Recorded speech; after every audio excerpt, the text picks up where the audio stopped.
नमस्कार दोस्तों, आज हम देखेंगे कि सेकंड हाईएस्ट सैलरी कैसे फाइंड करते हैं। जब इंटरव्यूअर का फेवरेट क्वेश्चन रहता है कि हम वन बाय वन डिस्कस करते हैं उसके डिफरेंट टाइप्स के टेक्निक्स कैसे रहते हैं। तो पहले हम डेटाबेस क्रिएट करते हैं। यहाँ पे पहले क्रिएट करेंगे कि दैट डाटाबेस राइट हियर। यहाँ पे देख सकते हैं कि क्रिएट डाटाबेस हो गया है, मतलब पहला।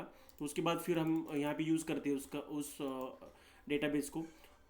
तो उसके बाद फिर हमें निकालना है कि write query to find the second highest salary using that employee table. And यहाँ पे दो टेबल्स सॉरी दो कॉलम्स दिए, एक एम्प्लॉय आईडी एंड सैलरी। तो यहाँ पे पहले हम एम्प्लॉयज़ का जो टेबल है उसमें create table employee ID int primary key salary decimal 10,2। यहाँ एक क्वेरी देख के इसको रन करते हैं। तो यहाँ पे हमारा टेबल क्रिएट हो गया है। कैसे चेक करते हैं टेबल क्रिएट करने का? तो सेलेक्ट स्टार फॉर्म टेबल्स।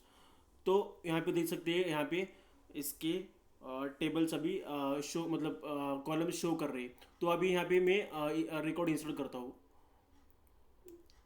तो देखो यहाँ पे हमारे रिकॉर्ड इंसर्ट हो गए और हमें देखना है तो हम सेलेक्ट स्टार फ्रॉम एम्प्लॉयज़ से हम देख सकते हैं कि यहाँ पे कितने रिकॉर्ड्स अवेलेबल हैं। यहाँ पे 10 रिकॉर्ड्स है और यहाँ पे एम्प्लॉय आईडी और सैलरी कॉलम्स दिए वाला है। तो अभी हम देखते हैं कि हम कैसे फाइंड करेंगे कि उसके different types of techniques available है to find the second highest salary. तो पहला टेक्निक देखते हैं कि that using first we took this using that way using सब queries right। तो कैसे देखते हैं सब queries? तो देखो select max salary from employees table। from employees table where that salary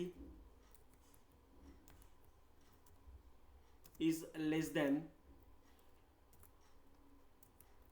select max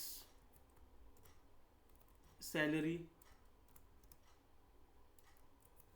from that employees table। So that's it. मतलब पहले देखते हैं कि हम क्यूरी रन होता है कि नहीं।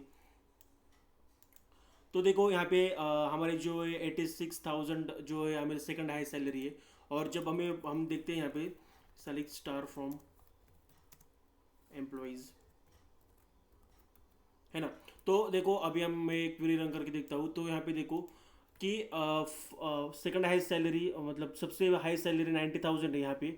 और उसके बाद फिर सब छोटी ही है और सेकंड हाईएस्ट सैलरी बोल सकते हैं कि 86,000 है। जब हमने एक क्वेरी एग्जीक्यूट किया है तब दिख रहा है राइट 86,000। और जब हम जस्ट पूरे टेबल की हाई सैलरी फाइंड करेंगे तो चेक करेंगे तो यहाँ पे दिखेगा 90,000 फर्स्ट हाई सैलरी, उसके बाद सेकंड हाई सैलरी 86,000 है। तो अभी सेकंड क्वेश्चन ट्राई करते हैं। यहाँ पे हम कैसे इम्प्लीमेंटेशन करेंगे इसका सेकंड का। तो देखो कैसे रहता है कि सेकंड मतलब क्या है कि नॉट इक्वल्स, जस्ट क्या करना है, नॉट इक्वल का साइन देना है यहाँ पे, है ना। तो कैसे करेंगे?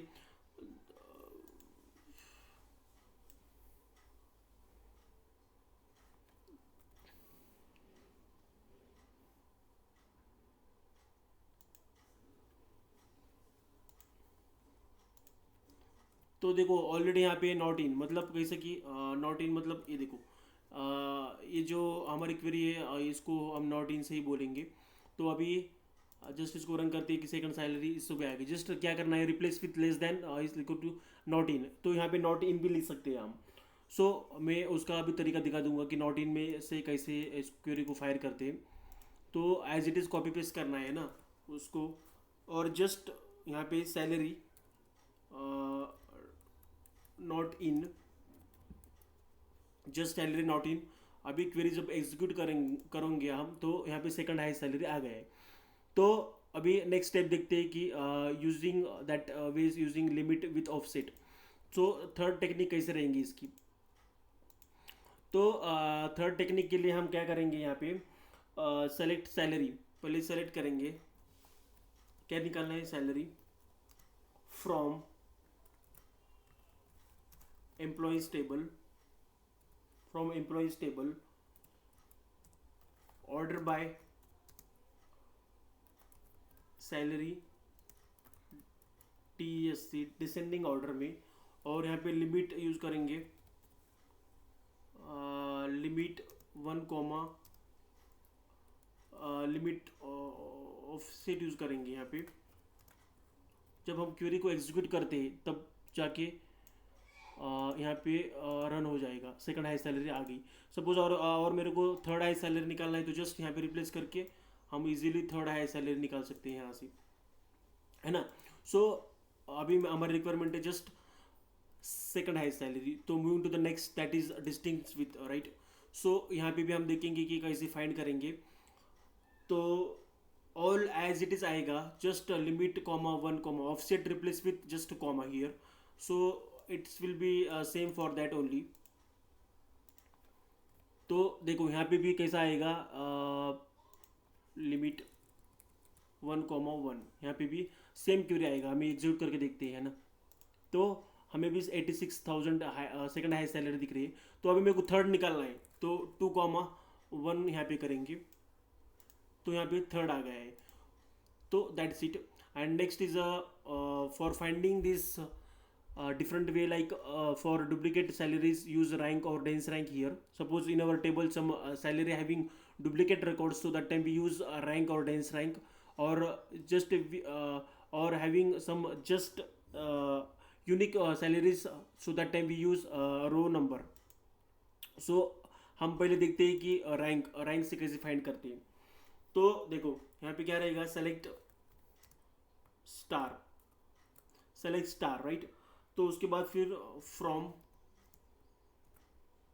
सेलेक्ट स्टार कॉमा, और रैंक, यहाँ पे रैंक यूज करते हैं, और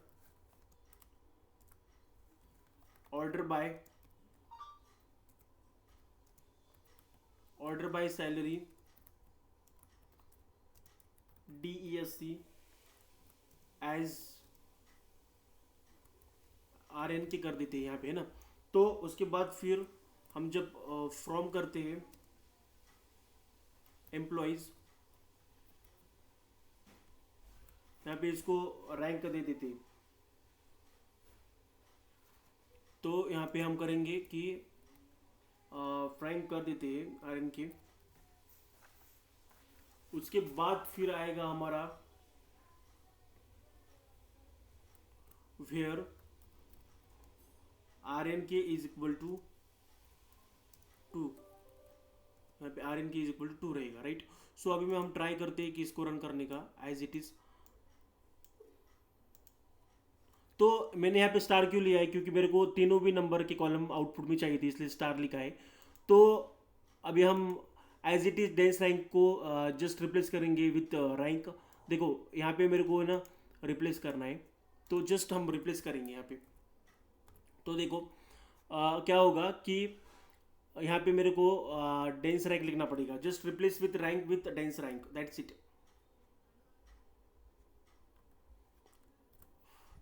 it, nothing. So we can execute this code same as it is. Second highest salary is 86,000 here also, and for a row that row number also having same records, like just replace with rank with row number, that's it. Because in our data set or in our table, so not that duplicate record is present, so that's why we use row number here. And suppose I didn't want this, I just want salary of that particular, so just we replace only one that column salary comma row number, that's it. So we will execute this, that is also 86,000, that is second highest salary. So yeah, that's it from my side. Thank you guys.